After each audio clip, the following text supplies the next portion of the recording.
Hey Bedros, I'm 44 years old and I think I'm going through a midlife crisis. I feel depressed and my wife says she wants a divorce. What do I do? Right. The old midlife crisis. So people think that a midlife crisis shows up as the guy who all of a sudden his kids are older, they leave the house, they're off in college, and He buys a motorcycle. he buys a motorcycle, maybe the bright Corvette or something, right? Convertible, and he's cruising around trying to feel young again. Yeah. That is one version of a midlife crisis. Another version of a midlife crisis can be, I just got bored with my life and started making a string of bad decisions. And those string of bad decisions start off with what seem like benign, non-threatening decisions. I'm just staying awake a little longer. I'm just watching a little porn. Oh, I just started smoking weed again every night to fall asleep. I'm just having a couple of cocktails to take the edge off. But before you know it, the slippery slope begins and you string together a bunch of bad habits.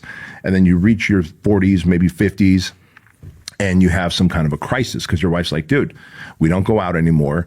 You're, spending a lot of time on porn. We're not, in a financially great place anymore like we used to be. Life got more expensive and you're still making the same amount of money and you're now trying to escape with alcohol and weed.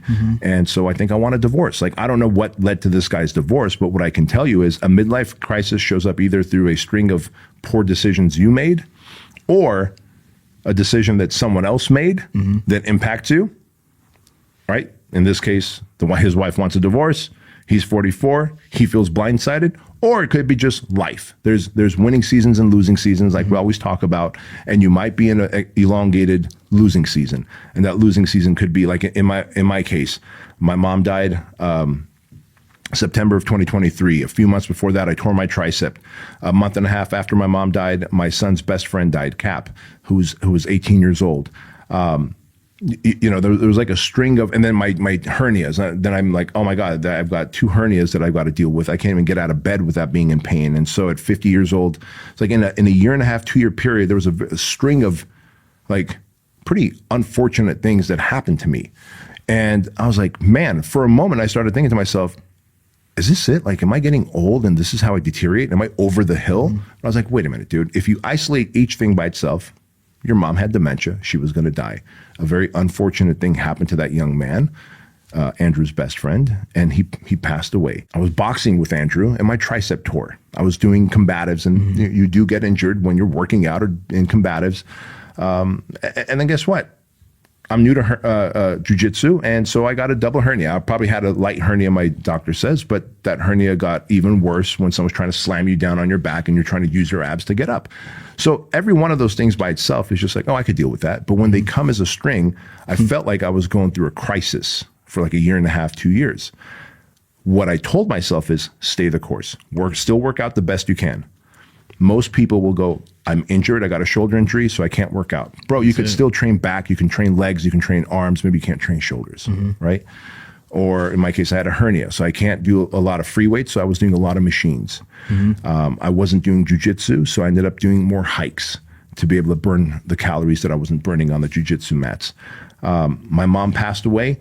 I kept myself busy by serving more people and talking about her memory and her legacy on my show. It was very healing. And so I took all these positive steps to get me out of the crisis. So whether it's a midlife crisis or whether it's a crisis you put yourself into, whether it's a crisis that was thrown on you because of a death or a disease or a divorce, the answer is this. There's 2 ways to cope with it the negative way.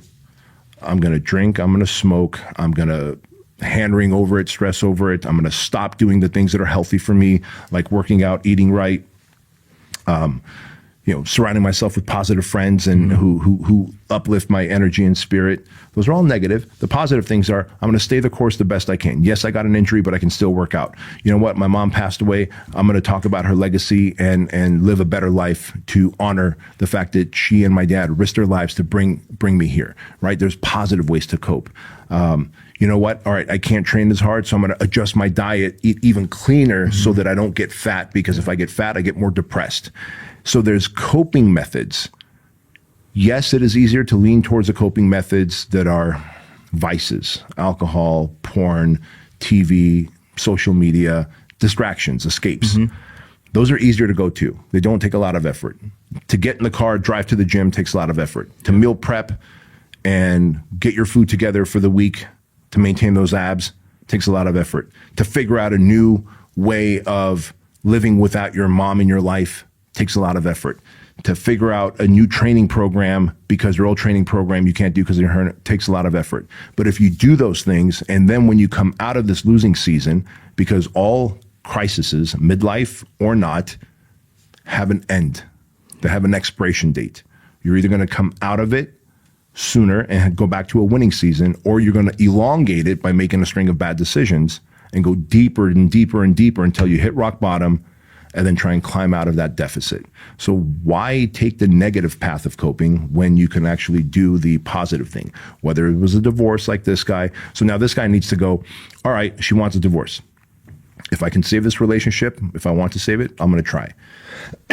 Excuse me. If I can't save this relationship, how can I become a better man and find a better spouse for the future? Mm-hmm. What was my role in screwing up this marriage? Mm-hmm. Maybe there was no role. Maybe she was just like, you know what? I married the wrong guy. It hit me 20 years later. I married the wrong guy. Peace. Now that the kids are gone, I'm out. By the way, 70 some odd percentage of divorces are triggered by women and not men. And so men are being ambushed by divorces left and right. Mm-hmm. So a divorce can very easily, like this guy, trigger a midlife crisis. Yeah. But he needs to go, how do I become the best version of myself?